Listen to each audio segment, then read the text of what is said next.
है।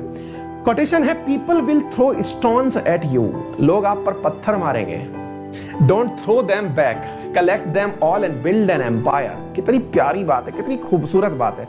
अगर मैं इसको लिटरल सेंस में भी समझू ना कि क्या कहना चाह रहा है, तो भाई आपकी तरफ लोग पत्थर फेंक रहे हैं, उन पत्थरों को वापस मत लौटाइए ना, इकट्ठा करिए और अपना महल बना लीजिए। ये तो वाकई में बहुत बड़ी बात है, अपना साम्राज्य खड़ा कर लीजिए। लेकिन क्या ये हमारे ऊपर वाकई में लागू भी होता है क्या सर? मतलब लोग हमारे ऊपर कुछ कह रहे होते हैं तो वो हमारे ऊपर लागू भी होता है क्या? बहुत ज़्यादा लागू होता है। मैं विद्यार्थियों से अक्सर एक बात कहता हूँ, जैसे ना मुझे बहुत सारे स्टूडेंट मिलते हैं और एक ही लाइन बोलते हैं। अब तो क्या है कि ऑनलाइन चल रहा है तो आप में से बहुत सारे लोग घर पर ही हैं, लेकिन अभी मौसम ठीक होगा तो आप लोग घर से बाहर निकल के रूम्स में चले जाएंगे, किराए लेने के लिए अपने नज़दीकी किसी शहर में चले जाएंगे, वहाँ पढ़ रहे होंगे, है ना। आप में से कुछ लोग अपने कॉलेज की पढ़ाई करने के लिए चले जाएंगे, कुछ मतलब हायर स्टडीज़ के लिए चले जाएंगे। पहले जब हम भी ऑफलाइन में पढ़ाया करते थे तो बहुत सारे बच्चे हमसे आकर के बहुत जेन्युइन बात कहते थे, सर मैं तो घर तब का गया हूँ, कब का गया हूँ? बोले सर मैं ना दिवाली पे गया था, अब मेरा घर जाने का मन नहीं करता सर, क्योंकि मैं कमरे पे ही ठीक हूं। अच्छा, शुरुआती दिनों में तो आपको घर जाने का मन करता है, लेकिन जैसे जैसे आप सीनियर होते चले जाते हैं ना, सीनियर से मतलब हुआ कि आप लोगों की पढ़ाई थोड़ी पुरानी होती चली जाती है, आप एक आध एग्जाम दे लिए होते हैं, उस समय आप लोगों के सामने मुसीबत आना शुरू होती है और आप सबसे पहले विकल्प क्या अपनाते हैं? घर जाना बंद, शादी फंक्शन में जाना बंद, किसी से मिलना जुलना बंद, अपने विशेष रूप से जो रिश्तेदार हैं ना उनसे मिलना बंद, ठीक है। और इसकी जगह पर हम अपना जो समय अपने पास था उसका उपयोग अपने दोस्तों के बीच बैठने में, कमरे पर पड़े पड़े मूवी देखने में, और कुछ नहीं है तो सोने में, दोस्तों के साथ घूमने में, टहलने में, चाय की थड़ी पर बैठने में, इनमें बिताते रहते हैं। और हम सोचते हैं कि बहुत बढ़िया है। अक्सर मैंने इसका नाम दे रखा है कबूतर मोड, कि दुनिया को लगे कि आपने आंख बंद कर ली तो संकट खत्म समाप्त हो गए। कबूतर की गलतफहमी होती है ना, जब बिल्ली उसके सामने आ जाती है तो कबूतर आंख बंद करके बैठ जाता है कि ठीक है अब बिल्ली तो गायब हो गई, लेकिन वास्तविकता में बिल्ली को तो कबूतर दिख रहा है ना। आप में से भी जो विद्यार्थी ऐसा काम करते थे वो आप में से कई ऐसे होंगे, और अगर हाँ हो तो जरूर मुझे कमेंट बॉक्स में बताइएगा।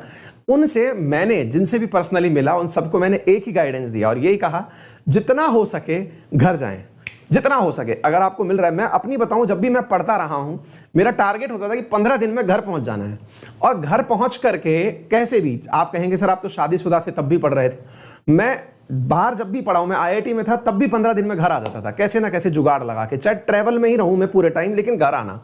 होता क्या है ना साथियों, अपने घर वालों को पूरे दुनिया की बातें अपन को सुनानी होती हैं कि फलाना यूं कह रहा था, अंकल जी यूं कह रहे थे, ताऊ जी यूं कह रहे थे, सबकी बातें अपन को सुनानी है। और कहीं ना कहीं उसमें आपकी जिक्र जरूर होती है। उनमें से कई जिक्र ऐसी होती है जो घर वालों के वास्तविकता में डाउट होते हैं, लेकिन किसी और का नाम लेके पूछ लेते हैं कि यार पढ़ लिख लोगे तो कौन सा, कितने रुपए की नौकरी पा जाओगे, क्या कर लोगे, और पढ़ाई करके क्या कर लोगे, ज्यादा अच्छा है कि कोई छोटा एग्जाम दे लो। ऐसा भी अपने साथ होता है। लेकिन पता है आप लोगों को, हम लोग उन बातों को सुन के नर्वस होते हैं, इसलिए हम घर जाने से बचते हैं। साथियों, वास्तविकता यह है कि आप इन बातों को अपने लिए एक कैटलिस्ट के रूप में उपयोग में लाइए, उत्प्रेरक के रूप में। उन बातों को संकलित करिए। कोई बात जो आपको चुभ गई है ना, उस चुभी हुई बात का तो मतलब बिल्कुल वैसे उपयोग करिए जैसे कि हस्बैंड वाइफ की लड़ाई में वाइफ कुछ लड़ाई के मुद्दे संरक्षित रूप से रखती है कि इसे आज नहीं परसों यूज करेंगे क्योंकि परसों शांति रहेगी। अनुभव से बता रहे हैं।